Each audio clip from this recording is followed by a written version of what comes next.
Un deuxième thème à aborder aujourd'hui avec vous, c'est accepter. Accepter de vivre heureux dans un monde malheureux. Accepter ce qui se présente à vous, accepter la différence de l'autre, accepter de vivre sans se révolter, sans se plaindre, sans vivre avec toujours une colère acide qui va toujours bouillonner dans votre corps et générer souvent des choses toxiques et même parfois pour certains provoquer des actes violents. Accepter par exemple, pour moi ça a été long, la torture animale, le fait que ça existe, le fait de pouvoir voir ces images épouvantables sans sombrer dans un état dépressif ou de colère folle ou d'agressivité envers ces pratiques barbares qui existent.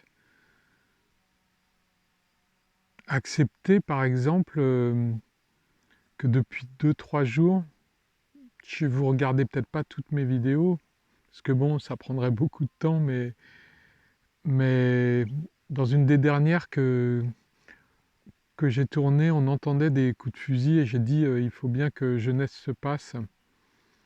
Et vous savez, ces cris, ces éclats de voix et de joie de 2 faisans qui vivaient près d'ici et que je nourrissais même un peu parce que ça me faisait plaisir de leur donner ça et de les voir déambuler dans le jardin tous les jours. Bah, depuis ces coups de fusil, je ne les vois plus. Et je commence à me demander s'ils n'ont pas fini morts sous des coups de fusil et puis dans un plat pour régaler au cours d'un repas bien arrosé où on va rire et chanter. Et puis ce repas, on va le digérer, pas forcément bien. Et puis après, le lendemain, on va l'oublier. On aurait pu s'amuser autant en mangeant autre chose, mais le faisant, il n'est plus là.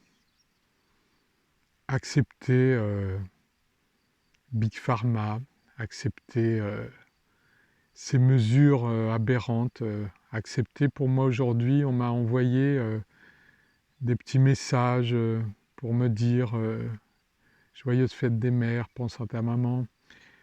Moi, en ce qui concerne ma maman, c'est très compliqué. Ma maman pèse 32 kilos, elle a Alzheimer, elle est placée dans une maison de retraite. Elle ne me capte plus que par le toucher, par le regard, mais très proche, sinon elle ne me voit pas, par mon odeur, par mes baisers. Mais tout ça, ça n'existe plus depuis le confinement. Et puis là, c'est encore interdit. De toute façon, là, pour voir maman, et pas qu'elle me voie, hein, moi, pour la voir et ronger mon frein à 4 mètres d'elle, avec une visière sur la tête. Ça fait des mois que je n'ai pas pu la toucher, que je la vois dépérir parce qu'elle ne me voit plus. Et de toute façon, maintenant, vu dans l'état où elle est, grabataire, l'esprit grillé, à attendre toujours à une table, sans rien devant elle, et à juste une chose, attendre que la mort la délivre enfin. C'est vrai que c'est logique qu'elle parte, mais ne pas pouvoir vivre l'amour que j'ai pour elle et pour elle ne pas pouvoir vivre l'amour qu'elle a pour moi, c'est aussi quelque chose à accepter, quelque chose d'extrêmement difficile. Alors même si cela me motive pour aider ce monde à changer, pour faire tout ce que je peux, tout ce qui est dans mes possibilités, pour faire avancer, pour faire prendre conscience, pour que les mauvaises pratiques se perdent, eh bien voilà, j'ai quand même à accepter de le vivre et de tenter, de travailler pour que cette, cette difficulté que j'ai pour supporter cet éloignement et cette interdiction, que je puisse l'utiliser, le transformer, transcender la situation en force pour continuer à vivre et à servir le monde, à remplir ma mission. Voilà, accepter que le monde soit fou, que l'on que l'on tape, que l'on tape sur des individus parce qu'ils ont telle couleur de peau, que l'on profite de ceux qui ont le moins ou de ceux qui ont pas grand-chose, et puis même de ceux qui ont, et qu'on profite quand même d'eux, accepter qu'on détruise l'environnement toujours, que l'après-confinement corresponde à une espérance de reprise économique, de refaire voler les avions, de voilà, sans réfléchir, vite, vite, il faut à nouveau aider l'aéronautique, il faut mettre des sous là-dedans pour que l'industrie automobile reparte, pour que voilà, pour que on continue la recherche pour le vaccin, pour sans parler de la santé des individus, la santé du peuple, pour essayer de mettre des choses en place, pour qu'on mange mieux, pour qu'on réfléchisse à tout ça. Il y a une très belle lettre que je vous lirai certainement euh, d'une naturopathe qui a écrit un très très beau texte par rapport à la pandémie, par rapport aux mesures et par rapport au fait qu'elle s'étonne qu'on n'ait jamais parlé de santé, qu'on n'ait jamais parlé de plantes qui peuvent aider. Vous savez, il y a eu juste des articles, des articles diffusés par les médias qui sont pilotés par tous ceux qui ont intérêt à ce que les profits grandissent encore pour les laboratoires pharmaceutiques, pour les possédants, et qui ont dit qu'il y avait un grand danger à jeûner, il y avait un grand danger avec les plantes, avec l'artémisia qui est interdite, avec les huiles essentielles. Accepter qu'apparemment on ne dispose pas de notre corps, on n'est même pas propriétaire de notre corps, on n'a pas le droit de décider. Un ami m'a fait passer, merci Guillaume, un article ce matin sur un naturopathe qui allait être mis en examen parce qu'il suivait un de ses patients pour un problème de cancer du testicule, un patient qui avait refusé de subir une ablation du testicule et qui se soignait par le jeûne, par les huiles essentielles. Ce naturopathe n'a pas réussi, ce patient est décédé. Mais ce patient, il avait choisi, ce patient... à ma connaissance, il n'était pas sous tutelle, il avait choisi son praticien, il avait choisi la méthode pour se soigner. Peut-être qu'il ne faisait pas tout ce qu'il fallait, peut-être que le naturopathe n'avait pas donné tout ce qu'il fallait, ou qu'il avait, oui, effectivement, fauté en ne prévenant pas que ça aurait été bien qu'il voit aussi un médecin allopathe pour qu'il voit aussi s'il n'y avait pas quelque chose à faire avec la médecine occidentale. Mais ma foi, nous sommes tous des adultes consentants, et nous avons tous le choix, nous faisons des choix d'adultes.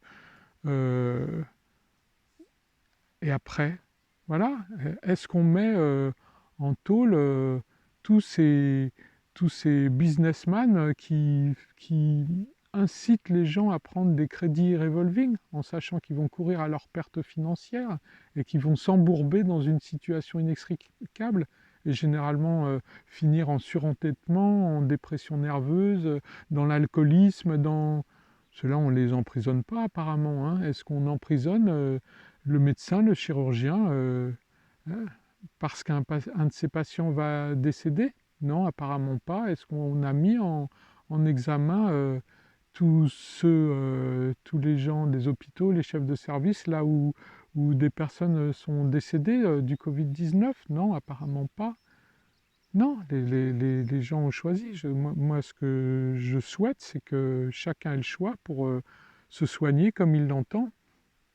Moi, ça y est, j'en ai parlé avec mon médecin qui accepte, qui m'a mis en garde. Hein. Par exemple, varice œsophagienne, vous arrêtez les bêta-bloquants, vous risquez une hémorragie interne.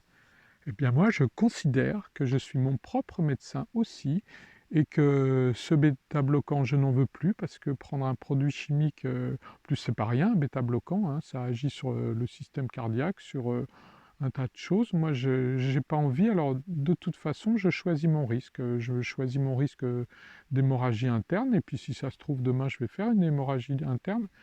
J'aurais eu toute l'information. Et puis, c'était à moi de la prendre. De toute façon, je me suis informé avant parce que je n'ai pas attendu qu'on m'autorise à ne plus le prendre pour l'arrêter. Mais je me suis documenté avant, parce que bon, on a tous les moyens d'y réfléchir, et c'est vrai que on me dit parfois, mais les gens, ils n'ont pas le temps, ils n'ont pas le temps. Moi, j'ai pris le temps. Vous pensez que j'ai le temps? Moi, j'ai des journées, je n'arrête pas, je ne m'assois pas beaucoup. Là, je me suis assis pour vous parler, mais sinon, je n'arrête pas. Mais je n'arrête pas d'agir pour mon bonheur, pour mon bien-être. Et puis voilà, mais depuis ce matin, je me suis levé à 7 heures, je ne me suis pas encore assis, je n'ai pas encore mangé. Si, je me suis fait un petit repas là, de groseilles comme ça, comme un animal. J'étais là-dedans et je retrouvais mes sensations de gamin quand j'étais perdu dans les immenses framboisiers puisqu'ils étaient plus grands que moi et que j'étais en méditation absolument géniale, en béatitude totale, en train de décrocher tous ces fruits qui me disaient mangez-moi, mangez-moi, mangez-moi. Et voilà, et on en a plein la bouche, et hop, dès qu'on a rempli sa bouche avec la poignée qu'on avait, on est déjà en train de cueillir et en train de mâcher. Voilà, c'est une osmose totale avec la nature. Ça, c'est des beaux moments, ça, c'est des moments que je choisis. Voilà, voilà, moi j'ai choisi d'avoir une vie heureuse et je suis heureux. Je ne sais pas combien de temps je vais vivre, peu m'importe, mais l'important pour moi, c'est de vivre bien, de vivre libre, de vivre dans cette nature et de faire ce que j'ai à faire. Et en faisant cette vidéo, j'ai vraiment l'impression aussi de faire ce que j'ai à faire. Et ça me rend très heureux. Voilà, il faudra que je pense, alors maintenant que j'ai le joli micro, il faudra que je pense à me mettre sur le mode avion parce que vous avez remarqué de temps en temps, vous entendez des petites vibrations, j'ai des petits messages qui arrivent parce que bon, je reste en connexion avec pas mal de monde, mais c'est pareil, hein. Je me méfie et je ne reste pas addict à toi, petit téléphone. Tu restes un outil et non pas un but. Voilà. Je vous embrasse encore et encore. Je vous aime tellement. Je vous dis à très bientôt. Tout de bon.